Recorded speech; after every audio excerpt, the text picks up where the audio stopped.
d'écouter les chefs d'État. Je vais d'abord donner la parole à son Excellence, Monsieur Félix Antoine Tshisekedi Tshilombo, président de la République démocratique du Congo et président de l'Union africaine, de prendre la parole. Votre Excellence, si vous le voulez bien. Messieurs les chefs d'État et de gouvernement, Monsieur le secrétaire général des Nations Unies, Monsieur le représentant spécial du secrétaire général des Nations Unies pour la sécurité alimentaire et la nutrition, Mesdames et Messieurs, distingués invités, c'est pour moi un réel plaisir de pouvoir prendre la parole au nom de l'Afrique du haut de cette tribune dans le cadre des assises consacrées à la nutrition.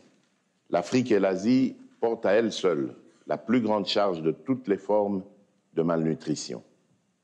Les statistiques sont alarmantes en ce qui concerne le retard de croissance, l'émaciation, la prévalence de la sous-alimentation ainsi que l'insécurité alimentaire grave.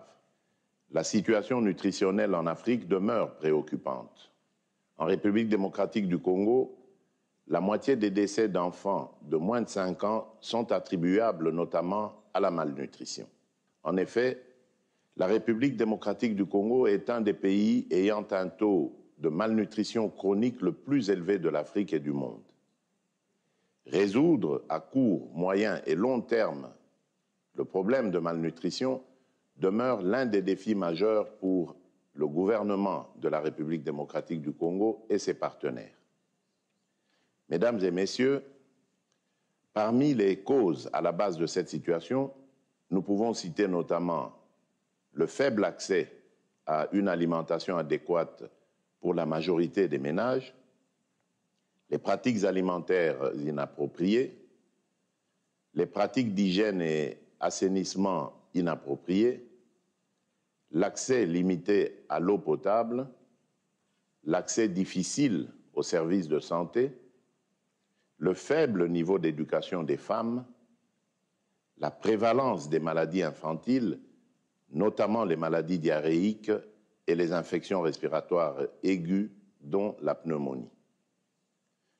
Mesdames et Messieurs, fort de ces constats, les gouvernements africains, appuyés par leurs partenaires techniques et financiers, s'engagent à améliorer les performances de tous les secteurs étatiques dont les actions influencent directement ou indirectement l'état nutritionnel de la population, en ce y compris son revenu. Les actions se structurent en l'occurrence autour de l'agriculture, la santé, l'éducation, la protection sociale, l'environnement, la pêche, l'élevage, etc. Il s'agit de travailler vers l'atteinte des objectifs de développement durable, en l'occurrence l'objectif numéro 2, qui vise à éliminer la faim, assurer la sécurité alimentaire, améliorer la nutrition et promouvoir l'agriculture durable. En outre, recentrer nos investissements vers des systèmes alimentaires durables dans le but de réduire le fardeau de la malnutrition et de la pauvreté. Mesdames et Messieurs, au nom de l'Afrique, je réitère ces engagements pris lors de la première conférence internationale sur la nutrition et au sommet mondial de l'alimentation, et j'encourage tous les gouvernements à redoubler d'efforts pour appuyer des initiatives telles que Faim zéro d'ici 2030. La République démocratique du Congo s'engage à réduire de 42% à 33% le taux de malnutrition chronique chez les enfants de moins de 5 ans d'ici l'horizon 2030. Je salue les efforts consentis par les pays africains à l'effet de réduire la malnutrition sous toutes ses formes. Il convient de consolider cet élan au moyen des actions ci-après, renforcer les capacités institutionnelles, la coordination multisectorielle efficace tant au niveau national que provincial, œuvrer pour l'intégration de la nutrition à travers les stratégies et les politiques des secteurs étatiques sensibles à la nutrition, rendre disponibles des moyens financiers conséquents et à la hauteur des défis de lutte contre la malnutrition, honorer les engagements pris au niveau national, régional et international, prioriser les plans d'investissement orientés vers les systèmes alimentaires durables, mettre à contribution toutes les parties prenantes et soutenir les efforts consentis pour accélérer la lutte contre la malnutrition.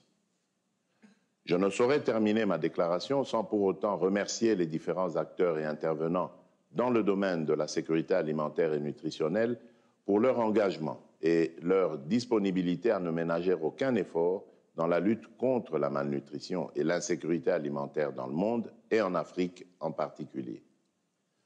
Nos remerciements s'adressent aussi à tous les partenaires techniques et financiers pour leurs appuis multiformes.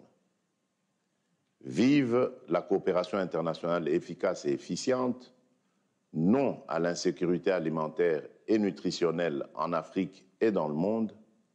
Ensemble, nous ferons la différence. Je vous remercie. Thank you very much. And next. Merci beaucoup. Je voudrais maintenant donner la parole au Premier ministre